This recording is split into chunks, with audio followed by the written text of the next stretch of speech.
San Bao Hong, in recognition of your outstanding contribution to the socio-economic development of Ghana, your calm disposition as a distinguished diplomat, which has helped enhance mutual understanding and cooperation between the peoples of Ghana and China, the Republic of Ghana confers on you, San Bao Hong, the State Honor of the Republic of Ghana, member of the Order of the Star of Ghana, Honorary Division. Signed, Nana Addo Dankwa Akufo-Addo, President of the Republic, on the 10th of April 2018 at the Jubilee House, Accra.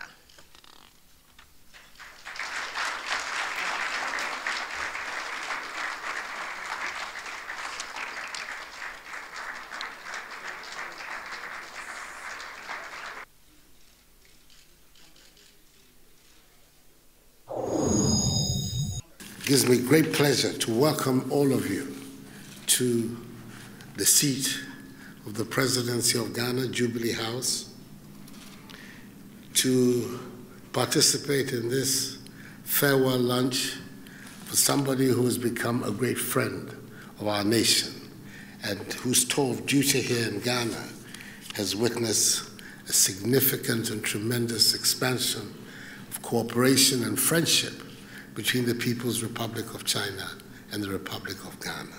Over this weekend, which was her final act of her tour of duty, she executed with the Finance Minister, Ken Ofori-Atta, a series of agreements where the People's Republic of China has offered to us $66 million worth of money.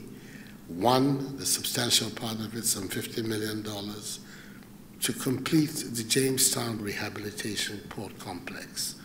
This is such an important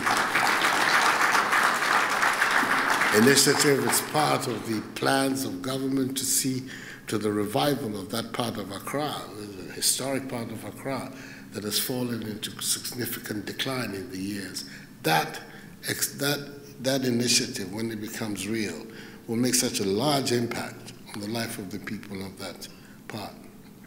And then the balance is to go to projects such as the completion of the next phase of the University of Health and Allied Sciences. So it's with a great deal of pleasure that I'm about to propose a toast to you. But what I'm hoping is that when you go to China, you go back to China, you will be the voice of Ghana in high circles in China and continue to promote this strong relationship between our two countries. Join me in proposing a toast to the friendship between the People's Republic of China and the Republic of Ghana, between our two governments, to the health, continuing prosperity and welfare of the leader, President Xi Jinping, and to our outgoing ambassador of the People's Republic of China, Ambassador Su Guanghu. To your health, and may God bless the peoples of Ghana and the peoples of China.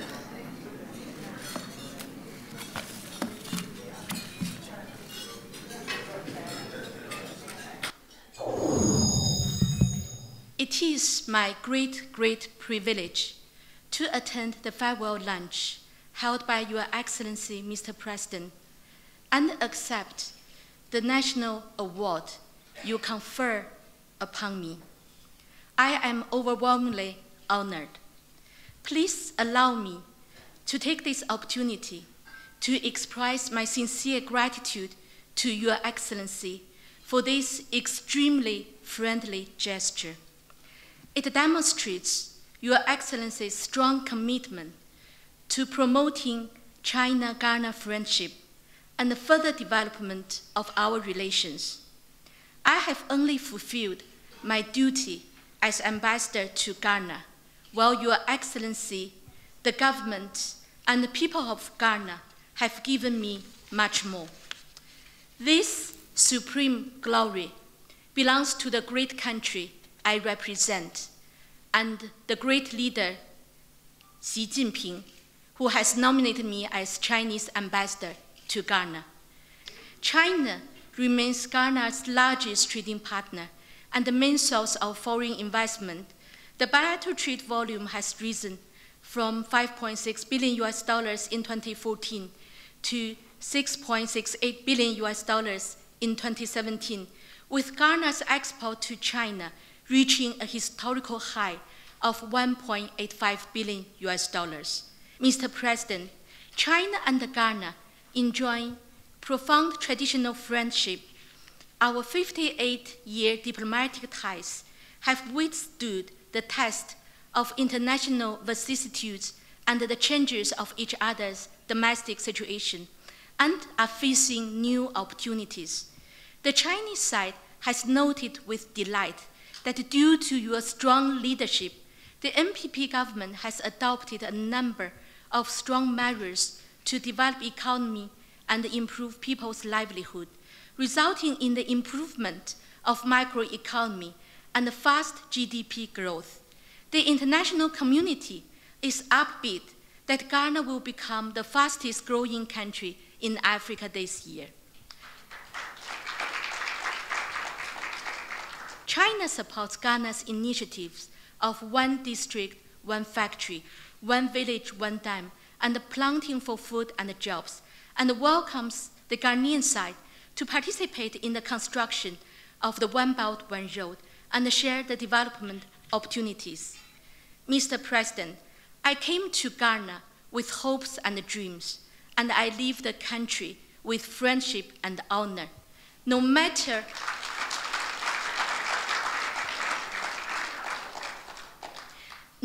where I go, Ghana is always at my heart, and I will continue to support the development of China-Ghana relations. Once again, I would like to express my sincere gratitude to Your Excellency, Mr. President, the Ghanaian government and the people for the great honor you bestow upon me today. Now I wish like to propose a toast. Thank you.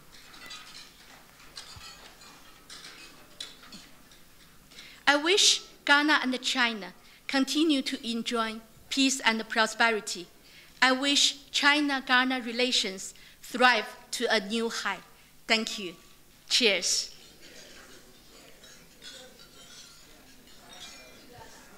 Cheers.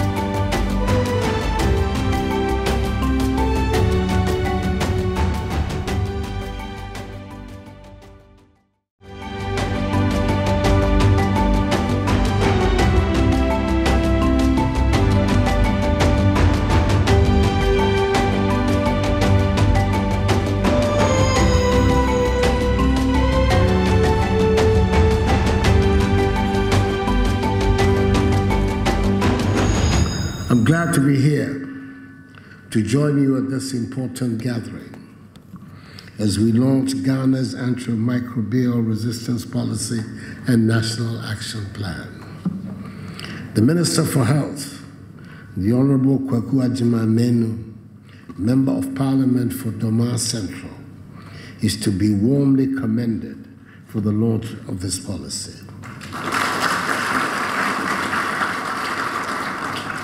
Ladies and gentlemen, the subject that has brought us together here is a good example of a problem that knows no boundaries and has no respect for geography or passports. Over the course of several decades, antimicrobials have been used to prevent and treat microbial infections. They have played significant roles in medical breakthroughs and in the achievement of health-related indicators. In the last decade, however, antimicrobial resistance is threatening to derail the significant achievements made in the field of infectious disease therapy, animal and crop health, the environment, and our fisheries and aquaculture. In the words of the Director General of the World Health Organization, and I quote, "A lack of effective antibiotics is as serious a security threat as a sudden and deadly disease outbreak," unquote. Indeed, as co-chair of the United Nations Advocates Group of Eminent Persons on the 2030 Sustainable Development Goals, I am aware that SDG 3 demands that we ensure healthy lives and the promotion of well-being for all at all ages. The phenomenon of antimicrobial resistance represents a grave threat to the realization of SDG 3, which warrants all our efforts being geared towards overcoming the resistance. What this means is that simple treatment for infections, such as pneumonia or gonorrhea, can no longer be possible because of antimicrobial resistance. Already, we're having to grapple with drug-resistant tuberculosis, which is threatening to undo decades of progress made in the treatment and control of tuberculosis. Our food supply chain is also not being spared because antibiotic resistance is a major challenge to animal husbandry, fisheries, and aquaculture sectors, as Ghanaian research has shown.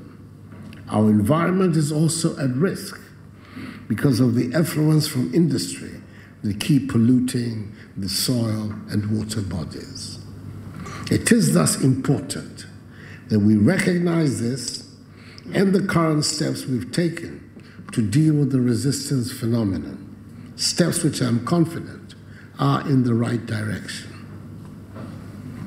Ladies and gentlemen, as you may be aware, the World Health Assembly has urged all member states to develop and put in place national action plans on antimicrobial resistance, which must be aligned with the objectives of the Global Action Plan launched in May 2015.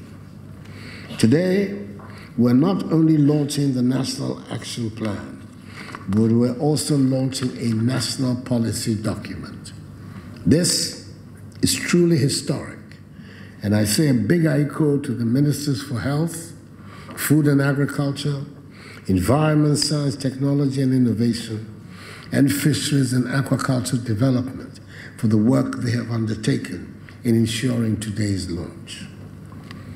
The launch of this policy and National Action Plan is a clear indication that we are ready to implement their contents.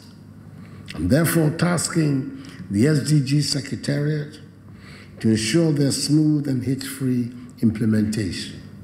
Additionally, the Minister for Health and the Attorney General are to take the necessary steps to move some of the policy issues into legislation to ensure our public health safety. Key among these are policies on the environment and waste, rational use of medicines, crop and animal production, and residues. I'm fortified in my belief that Ghana is well positioned to join in the global effort to fight antimicrobial resistance.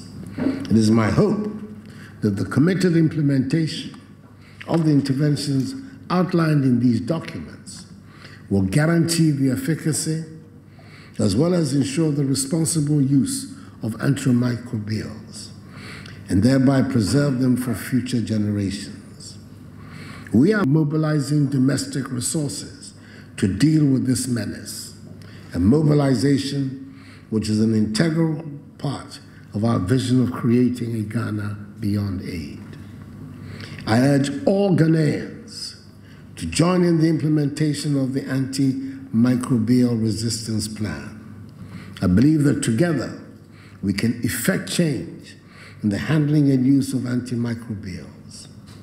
I challenge industry also to come out with new innovations and formulations of antimicrobials, vaccines and diagnostics, as we seek to combat the resistance phenomenon. I also charge the Interministerial Committee on the implementation of the SDGs to incorporate the various indicators for antimicrobial resistance into their work stream and ensure that the achievement of SDG 3 by the target date of 2030 is realized. Accordingly, ladies and gentlemen, I declare the antimicrobial resistance policy and the National Action Plan duly launched.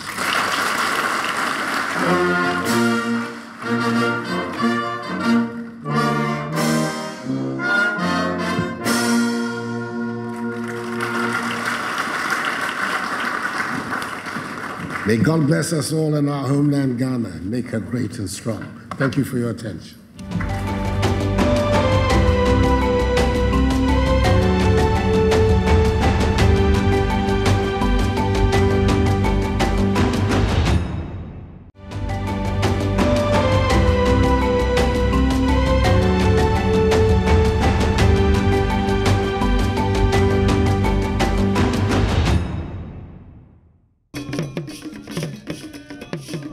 It's President WEAH'S first official visit to Ghana after winning last year's presidential elections in Liberia. Scores of Liberian nationals in Ghana thronged the Jubilee Lounge of the Kotoka International Airport to welcome their leader.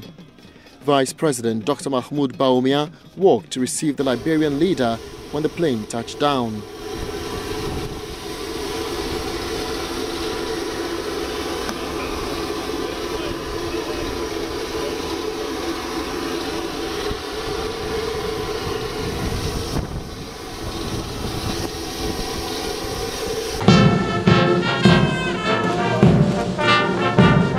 George Weah became Liberia's 25th president in January 2018, a retired professional footballer who played as a striker. He was named African, European and World Footballer of the Year in 1995, an unprecedented achievement.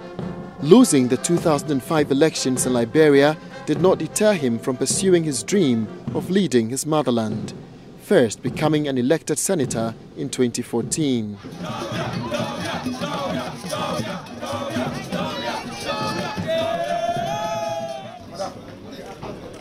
Inside the waiting room of the Jubilee Lounge, Vice President Dr. Bawumia briefed the Liberian leader of key activities during his visit.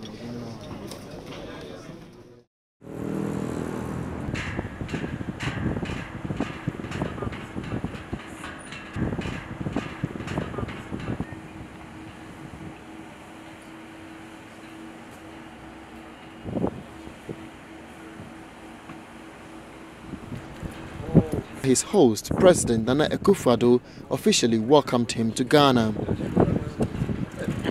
The purpose of the visit is to renew the bonds of friendship and solidarity that exist between Liberia and Ghana. President Weah himself made Ghana his second home during Liberia's 14-year political turmoil. And believe in your mission. I think the whole world is excited about your coming. If there is anything that these two leaders have in common, it will be their act of perseverance. Both tried 3 times before winning the presidency of their respective countries. All of us are determined to help each other so that our period in office will be a success, not just for ourselves personally, that's not so important, but that it will bring about progress for our peoples. Liberia and Ghana have a long history of friendship and cooperation. Through the ups and downs of our mutual histories, we've maintained very strong contact. There are lots of Ghanaians, especially Fantis, Liberia, who are part of the fabric of Liberia. And just as there are lots and lots of people from Liberia, Crew people, and also the recent people who came as a result of the Civil War, who are here. And wherever they have been here in Ghana, they have been very warmly welcomed, just as we have been very warmly welcomed in Liberia. So we have the basis for continuing to develop very fruitful relations. We here in Ghana are going through our own challenges, but whatever it is that we can do in the spirit of solidarity, to also to do the modest amount we can do, contribution we can make towards assistance. Of course, you will feel very free to call upon us. There are many people here have got very good memories of your period when you were living here with us. And I'm sure you will see many of them in the one day that you have here to spend with us. So it's good. I'm very happy to have you back here. I want to give you a big akwaba and welcome back to Ghana. Thank you. Thank you, Excellency. We are honored to be here. When I got in, everyone says akwaba. And I told my friends, how can you welcome me in my own country? But we are glad. You said it right. We were told to follow, to emulate good examples. And we saw how resilient you were, first time, second time, third time. And when I came to you, you said, this is the third time, let's see what happened. And I said, I will try. So we took cue from you. I think Ghanaians and Liberians, intermarriages, we have a long history. I live in a Fanti town, and I'm glad that you were naming Liberian tribes, you said Crew. This is the first time a crew may become president. So a lot of Ghanaians are happy there in West Point, but we are glad that we make this trip. It's been overdue. We are happy to strengthen the already relationship that is there. I remember when I came to you, you told me that you are friendly with Liberia. At that time, it was the opposition. But we came to continue that relationship, to let you know that you play a part in our peace process. Today, because of Ghana, Liberians can stand not just only organizing the peace, the International Peace Conference, or giving a new government, interim government, but we live here. We live here for years. You hosted us. We even went back home with our children that came from Ghana. Some are still here that don't want to go back. I want to thank you for giving the opportunity because they migrated already. Some are now ready to go back home. I want to thank your government. You are right, I might be the youngest, but I came to play my part, to help, to listen, to reorganize what is not organized, to make sure that Liberians have their own share. I want to serve. I came, as I told you when I came here as a big brother, I did not come to politics to gain anything, it's to serve. So we are there. There's a lot of challenges. We incur deficit. We took all the government, as I said in my inaugural speech, broke. But again, we have to be strong. With all the challenges, I think we can work hard to succeed. And our sister countries, we come to them to lend a happy hand for Liberians to move forward. So I'm here, we are honored. And again, I want to say thank you, and for you to extend my thanks and appreciation to the Ghanaian people. You know, you would not know that I'm a Liberian. You know, when they say Opong, everybody says, oh, he's a Ghanaian. In the campaign, don't say that. Because the Constitution doesn't allow a foreigner to run. So I'm glad, and as a big brother, we're ready to work, and we have a bilateral relationship already, and I hope that we strengthen that. You are an example in Africa, in the sub-region. Ghana is a case. And what you saw the other day on the 22nd of January, because we follow the format of Ghana. I live here, during campaign, Ghana is peaceful. After campaign, Ghana is peaceful. So we took that model for the first time to Liberia. So you see it as a case study now. And we hope that all our region will follow that path, continue to promote peace and sustain it for the betterment of people. Thank you very much, and good to see you, sir. It's good. It's good.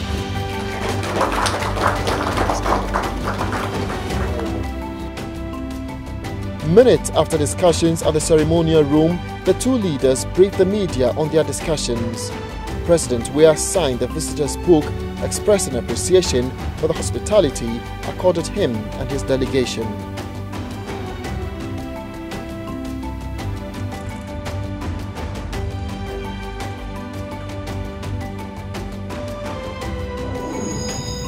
And with the visit of President Weah, we end today's edition of the Presidential Diary. Log on to www.presidency.gov.gh and the other social media platforms on YouTube, Facebook, as well as on Twitter for more updates. I'm Jefferson Saki. See you next time.